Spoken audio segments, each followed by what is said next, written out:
Hey guys, how's it going? Hope you're doing well. My name is Crown, and today I'm going to read you some very interesting stories that I hope that you're gonna love. And now, without further ado, let's go!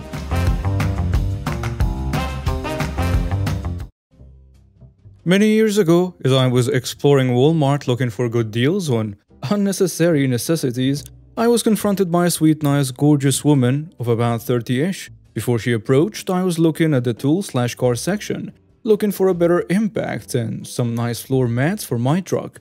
As she approached with a cheerful "Yoo-hoo, I need some help," I immediately realized I made a mistake in my wardrobe today. You see, I like to wear vests, and today I was wearing my blue one. Mind you, it was a light blue akin to the blue worn by Walmart employees, but it had sparkly twirls all over it and tassels. Well, I decided to be nice and help the lady out. It wouldn't hurt to help out. Or so I thought. So I said, "Yes, how can I help?" And she said she needed a video game out of the cabinet and could I please get it for her. I then gave a little chuckle and tried to explain that I thought she needed help with something heavy or up high or locating something. I don't actually work here and I don't have keys to those cabinets. During my whole explanation, the sweetness on her face slowly got replaced with anger. She then screamed about me wearing the blue vest and how I do work here and how dare I lie to her face and she's going to get me fired.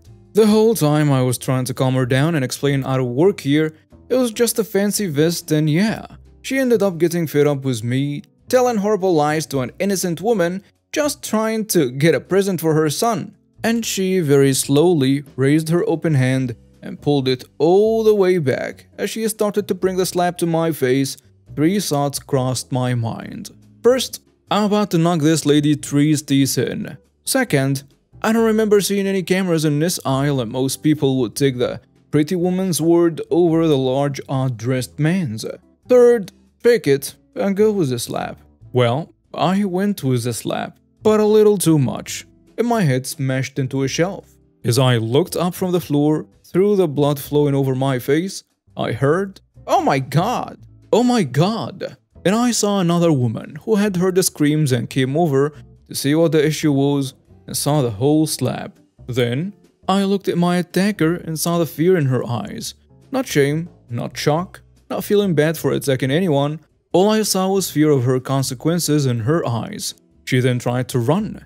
The witness yelled out for her to stop. I then grabbed her ankle and she fell and slammed her face on the floor. I later found out she lost her 2 front teeth and I felt really bad for hurting her, but she couldn't get away. Later, after statements and first aid treatment, mine was only a flesh wound. I got to watch my attacker get put into a police car while screaming all kinds of threats and obscenities at me. It was nice to witness. For context, I live in the UK, 18 male, and I recently inherited a business from my grandfather when he passed away. The business is a mix of catering and sports establishment. We have a kitchen with around 3 ovens and around 6 chefs, and KPs in at any one time due to the popularity we have in the area. We have a very diverse menu and drink selection. This is before COVID, by the way. So Monday turns around 3 weeks after I became the owner. I drive to the staff car park at XYZ business and park there. I wear a pair of dark jeans and a black t-shirt with a logo on. I walk to the back entrance and say hello to the team.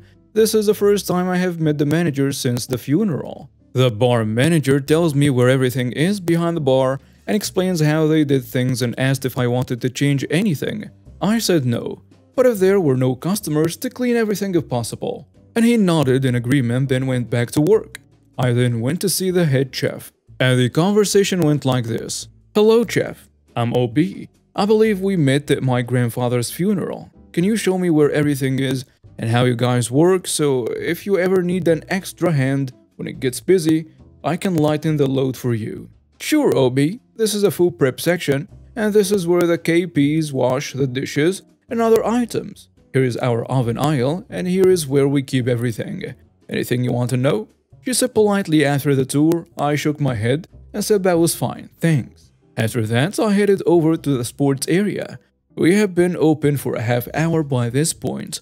I was now wearing a new shirt that said I was an employee so I could fit in with the staff so I can help with things lead from the front and all. This is important for later. So I spot an employee and walk over and introduce myself to them. Hello there, I'm the new owner. I came to see how everyone works and how can I help later on. Ah yeah, the bar manager said that you were here for the sports department. We just work like a normal clothes shop and we sell sports items for a wide selection of sports. We also have tennis courts and a track field as well as a mountain bike trail section. We hire bikes and equipment for people to use. Oh, nice. Thank you. I will talk to you later. I'm going to see if I can help out behind the bar. Afterwards, I went over to the bar and helped get a few customers their orders. Things went well for the first couple of hours and it happened. The Karen came up to the bar as I was pouring a pint for someone else. She huffs a bit, waiting for me to finish. The bar manager was taking the bins out and the other bar staff were taking drinks to the tables. When I was done, I put the pint on a tray with a ticket which had a check/bill because that table said that they were going to leave after one last drink. I turned to Karen, who is clearly drunk. Hello, welcome to XYZ. How can I help you today? You sure took your sweet time. I would like a pint of Carlsberg with a shot of vodka. Sorry, I cannot do that for you as it's a violation of the license we have. I can't sell alcohol to someone who is already intoxicated. Ah, the owner normally lets me. I'll give him a call and get you fired. The Karen yelled loud enough for the bar manager to hear as he got back from doing the bins and having a cigarette. He asked me beforehand and I said yes. He asks, what's the issue here? This employee won't give me a pint of Carlsberg and a shot of vodka. Still yelling, the bar manager looks at me and seems that I have a look saying just play along. He says, right, but Karen cuts him off. I want him fired right now. I'm a loyal customer and I know the owner. He normally lets me. The bar manager couldn't believe what she had just said and said that he can't fire me and that I'm the owner. Karen gets mad at me for not saying that I was the owner and then attempted to swing at me and got me square in the face, causing me to stumble backward slightly and to cause a slight nosebleed. A customer called the police and they arrived a few minutes later and one officer asked for her side of the story, while the other one helped me clean up before asking for my side of the story. Karen said that I have been rude and verbally abusive towards her and that I simply refused to give her what she had ordered. I said the above story and the bar manager backed me up as well as a customer who made the call. When the officers brought us back together, I saw that she was in cuffs and both officers asked if I wanted to press charges and I immediately said yes and that she would be banned from the establishment. She left kicking and screaming. I thanked the officers for their time and then went over to the customer who had called the police and told him that the next 2 rounds were on the house. I work for a contracting company in Pennsylvania. I work as a traffic controller, meaning I'm the guy that sets up the traffic cones and signs at construction sites, as well as hold a sign with stop and slow on either side. As you can guess, because I'm sure some of you do just a little bit, people hate me when I'm at work. I get constant remarks and comments thrown at me simply because I inconvenience people for a few minutes on their commutes. But I don't care because I'm making sure the workers, my co-workers, and the drivers are all safe and no one gets hurt or killed. I also don't care about what people say about me as I have pretty thick skin. I've been overweight most of my life and didn't have a girlfriend for a long time, so people always looked at me funny. So one day, I am working a job with 4 other traffic controllers. Usually it's only 2, me and someone else, but we were on a busy intersection so we needed more people. I was at the top of a hill which flowed into a huge S-bend before the intersection. I was there to make sure that people slowed down before the bend to avoid them blowing past or hitting my co-worker at the bottom. I was to only stop traffic when I was radioed to. This was only for the few times the work trucks were moving out of the work zone.